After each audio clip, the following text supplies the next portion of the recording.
Assalamualaikum warahmatullahi wabarakatuh. Yang saya hormati Bu dosen Devi Ajeng Evrilianda, Eskom Mkom, sebagai dosen pengampu mata kuliah umum literasi digital dan kemanusiaan. Pada kesempatan kali ini, saya akan mempresentasikan artikel saya yang berjudul Peranan Literasi Digital dalam Kasus Penipuan AI Voice Cloning di Indonesia. Hal yang akan saya jelaskan yaitu yang pertama, latar belakang, yang kedua adalah AI voice cloning, yang ketiga aktor-aktor, yang keempat adalah peran literasi digital, yang kelima adalah kesimpulan. Selanjutnya yaitu latar belakang. Beberapa latar belakang yang menyebabkan penipuan online yang disebabkan oleh AI voice cloning. Yang pertama yaitu Cyber Security Index dari NCSI menyatakan bahwa Indonesia berada pada posisi 83 dari 160 negara di dunia perihal keamanan cyber. Selanjutnya, Indonesia mendapatkan skor 38,96 pada indeks keamanan cyber dan skor 46,84 pada tingkat pengembangan digital, dan Indonesia di peringkat 6 di ASEAN. Yang selanjutnya yaitu Kementerian dan Komunikasi Informasi Kominfo mengatakan bahwa 1.730 kasus penipuan online dengan kerugian yang sangat banyak yang mencapai ratusan triliun rupiah hingga November 2022, yang menyatakan bahwa terdapat modus-modus untuk penipuan ini. Dan yang paling marak yaitu penggunaan identitas palsu melalui teknologi voice cloning. Dan selanjutnya yaitu menurut Databox melaporkan bahwa digital skill atau indikator kecakapan digital mengalami penurunan yang darinya 3,52 poin pada tahun 2022 menjadi 3,50 poin pada tahun 2023. Bab ini saya akan menjelaskan tentang AI voice cloning. AI voice cloning merupakan salah satu bentuk implementasi teknologi AI, Artificial Intelligence, yang mampu membuat sebuah suara yang menyerupai suara yang sebenarnya. Dan terdapat beberapa operasional atau langkah-langkah AI voice cloning itu terbentuk. Yang pertama yaitu mengumpulkan data suara yang terdiri dari ekspresi, nada, dan intonasi. Yang kedua adalah membersihkan rekaman suara dari noise dan memotong bagian yang tidak relevan. Yang ketiga yaitu membuat algoritma yang mampu menciptakan sebuah jaringan tiruan atau neural network. Yang keempat yaitu menguji model dengan data baru. Yang kelima yaitu mengoptimalkan model berdasarkan hasil pengujian. Yang keenam yaitu menghasilkan suara baru dari teks input. Yang ketujuh adalah menilai dan menerapkan model yang telah dipilih. Selanjutnya yaitu faktor-faktor yang menyebabkan tingkat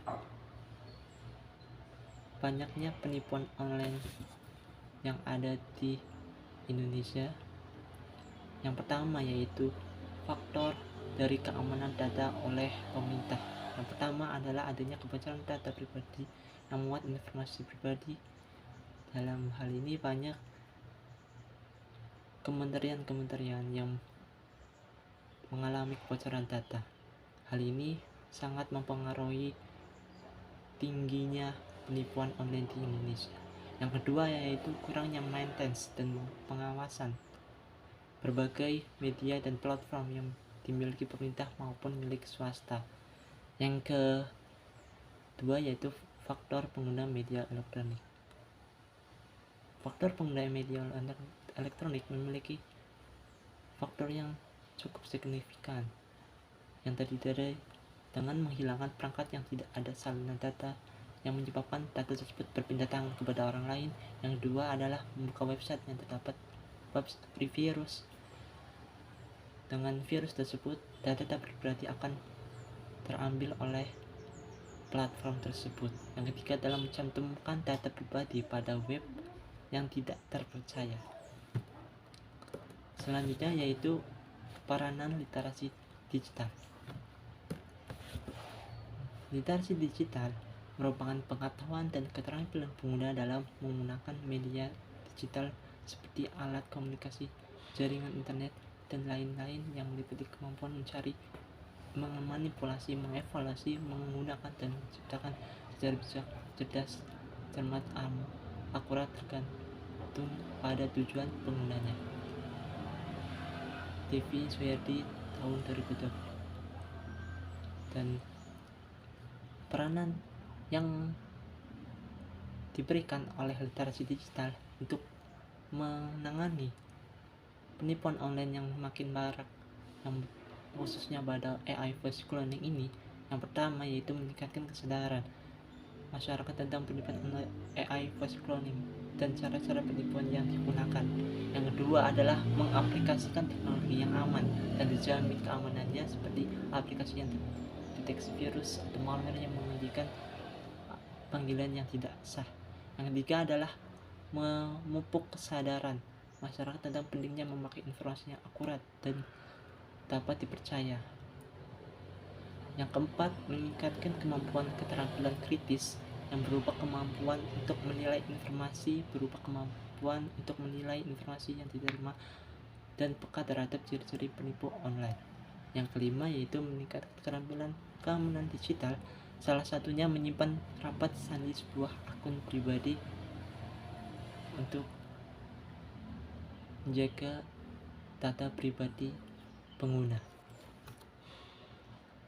Dan yang selanjutnya yaitu kesimpulan. Peran literasi digital sangat penting dalam mengatasi kejadian penipuan AI voice cloning di Indonesia. Literasi digital mencakup kemampuan untuk menggunakan teknologi digital secara bijak dan cerdas, serta memahami bagaimana teknik penipu digunakan untuk memanipulasi korban. Dengan meningkatkan kasus penipuan terkait cloning suara AI memerlukan perhatian serius dari pemerintah dan masyarakat. Pemerintah harus bekerja sama dengan intuisi dan perusahaan teknologi terkait untuk mengembangkan peraturan yang tepat dan memprioritaskan aspek privasi dan keamanan dalam mengembangkan teknologi AI voice cloning. Masyarakat juga perlu meningkatkan kesadaran dan kepedulian terhadap penipuan online dan mengambil tindakan untuk mencegahnya. Demikian presentasi artikel yang saya buat. Kurang lebihnya mohon maaf. Assalamualaikum warahmatullahi wabarakatuh.